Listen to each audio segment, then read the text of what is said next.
ఒక విషం ఉందని ఊహించండి. అది ఒక్క క్షణంలోనే మొత్తం ప్రపంచాన్ని నాశనం చేయగలదు. ఆ భయంకరమైన పరిస్థితిలో దాన్ని ఆపగలిగిన ఒకే ఒక్క శక్తి ఉంది, లార్డ్ శివ. ఎప్పుడో ఒకప్పుడు జరిగిన సముద్ర మంథనం సమయంలో దేవతలు మరియు అసురులు కలిసి అమృతాన్ని పొందడానికి పాల సముద్రాన్ని మథించారు. కాని అమృతం వచ్చే ముందు హాలాహలా అనే ఘోరమైన విషం బయటకు వచ్చింది.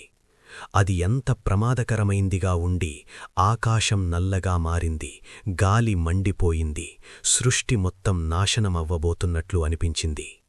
ఆ సమయంలో ఎవ్వరూ దాన్ని ఆపలేకపోయారు. అప్పుడు ముందుకు వచ్చాడు లార్డ్ శివ. ఆయన ఆ విషాన్ని తాగాడు, కాని దాన్ని తన శరీరంలోకి వెళ్ళనివ్వలేదు, గొంతులోనే ఆపేశాడు. ఆ విషం ప్రభావంతో ఆయన గొంతు నీలంగా మారింది. అప్పటినుండి ఆయనను నీలకంఠుడు అని పిలుస్తారు.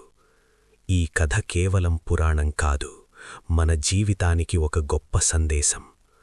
మన జీవితంలో కూడా విషం ఉంటుంది, కోపం, బాధ, నెగటివిటీ రూపంలో.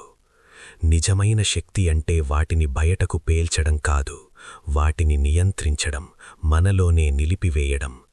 ఇదే సనాతన ధర్మం చెప్పే లోతైన జ్ఞానం.